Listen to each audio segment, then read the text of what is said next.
Hello എല്ലാവർക്കും മാമീസ് ക്രിയേഷൻ്റെ പുതിയൊരു വീഡിയോയിലേക്ക് സ്വാഗതം.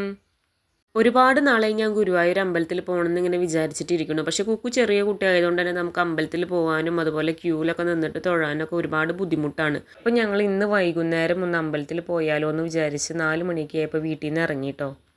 ഗുരുവായൂർ അമ്പലത്തിൽ പോകാൻ സാധിക്കുക എന്ന് പറയുന്നത് തന്നെ ഏറ്റവും വലിയൊരു കാര്യമാണ്. അമ്പലത്തിൽ നമ്മൾ പോകണമെന്ന് വിചാരിക്കുന്ന സമയത്ത് നമുക്ക് പോകാൻ പറ്റിയെന്ന് വരില്ല. പക്ഷെ ഭഗവാൻ നമ്മളെ അവിടെ എത്തിക്കണമെന്ന് വിചാരിക്കുമ്പോൾ തന്നെ നമുക്ക് അവിടെ എത്താനായിട്ട് പറ്റുള്ളൂ. നമ്മുടെ മനസ്സിൽ എത്ര ദുഃഖങ്ങളും വിഷമങ്ങളും നമുക്ക് എന്തൊക്കെ ദുരിതങ്ങളും ഉണ്ടെങ്കിലും നമ്മൾ ആ ഭഗവാന്റെ മുന്നിൽ എത്തിയിട്ട് കണ്ണനെ ഒന്ന് തൊഴുത് കഴിയുമ്പോഴത്തേനും നമ്മുടെ മനസ്സിലെ എല്ലാ ദുഃഖങ്ങളും മാറുട്ടോ.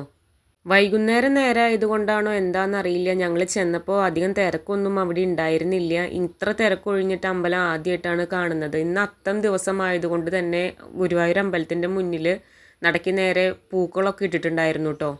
കുറേ അധികം കുഞ്ഞു മക്കളും അതുപോലെ തന്നെ പ്രായമായിട്ടുണ്ടായിരുന്ന ഒരുപാട് ആൾക്കാരും ആ ക്യൂവിൽ നിൽക്കുന്നതായിട്ട് ഞങ്ങൾ കണ്ടു. അപ്പോൾ കിഴക്കേ നടവഴിയാണ് ഞങ്ങൾ പോയത്.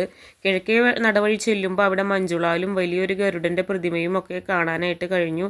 അത്തത്തിൻ്റെ അന്ന് വൈകുന്നേരമാണ് ഞങ്ങൾ പോയത്. അമ്പലത്തിനകത്ത് ഫോണും ബാഗും ഒന്നും കൊണ്ടുപോകാൻ കഴിയില്ലല്ലോ. അപ്പോൾ അതുകൊണ്ട് തന്നെ ഞങ്ങൾ ഫോണും ബാഗും ഒക്കെ ക്ലോക്ക് റൂമിനകത്ത് വെച്ചു. ഫോണും ബാഗും ചെരുപ്പും ഒക്കെ ക്ലോക്ക് റൂമിൽ വെക്കുന്നതിന് ഓരോന്നിനും 10 രൂപ വീതമാണ് ചാർജ് ചെയ്യുന്നത്. ഒരുപാട് പേര് ക്യൂവിൽ നിൽക്കുന്നത് കണ്ടു കേട്ടോ ക്ലോക്ക് റൂമിൽ സാധനങ്ങൾ വെക്കാനായിട്ട്. അമ്പലത്തിലേക്ക് കയറാനുള്ള ക്യൂവിലേക്ക് നിൽക്കുമ്പോൾ നമുക്ക് സ്റ്റേജിൽ മേൽപ്പത്തൂർ ഓഡിറ്റോറിയത്തിൽ കുട്ടികളുടെ ഡാൻസിൻ്റെ അരങ്ങേറ്റം, നൃത്തത്തിൻ്റെ അരങ്ങേറ്റമൊക്കെ കാണാനായിട്ട് കഴിഞ്ഞു. അപ്പോൾ ക്യൂവിൽ നിൽക്കുമ്പോൾ നമുക്ക് അധികം ബോറടി ഒന്നും ഉണ്ടായില്ല. ഏകദേശം ഒരു 5 മണിയൊക്കെ ആയപ്പോഴത്തേനും നമ്മൾ അമ്പലത്തിൽ കയറാനുള്ള ക്യൂവിലൊക്കെ നിന്ന് കഴിഞ്ഞ് ഒരു 6 മണിയാകുമ്പോഴത്തേനും നമുക്ക് നാലമ്പലത്തിൻ്റെ ഉള്ളിലേക്ക് കയറാനായിട്ട് സാധിച്ചു കേട്ടോ. അതന്നെ ഏറ്റവും വലിയൊരു കാര്യമാണ്. കാരണം 1 മണിക്കൂറൊക്കെ നമുക്ക് ക്യൂവിൽ നിൽക്കേണ്ടി വന്നുള്ളൂ. ക്യൂ വളരെ പെട്ടെന്ന് നീങ്ങിയത് കൊണ്ട് തന്നെ നമുക്ക് അമ്പലത്തിനുള്ളിൽ വേഗം കയറാനും സമാധാനമായിട്ട് തൊഴാനും സാധിച്ചു. ഒരുപാട് കാലത്തിന് ശേഷം ഇത്രയും അധികം സന്തോഷമായിട്ടും അതുപോലെ തിരക്കില്ലാണ്ടും നമ്മൾ അമ്പലത്തിൽ കയറാൻ കഴിയുന്നത് ഇന്ന് ആദ്യമായിട്ടാണ് കേട്ടോ. അപ്പോൾ നമുക്ക് ഒരുപാട് സന്തോഷമുണ്ട് ഇന്ന് അമ്പലത്തിൽ പോകാൻ കഴിഞ്ഞതിൽ.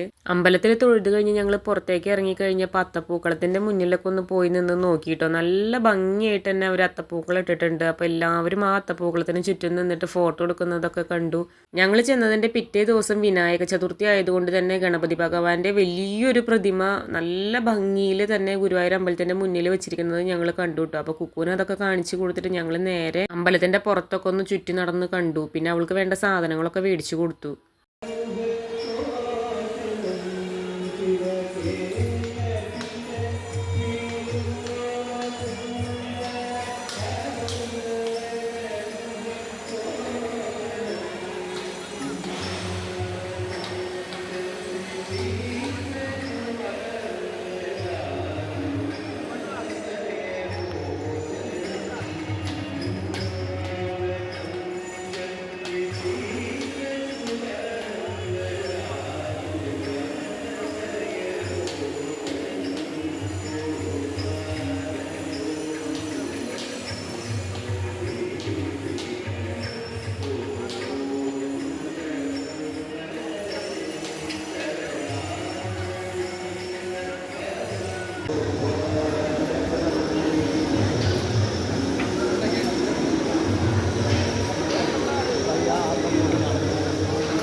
ഇത്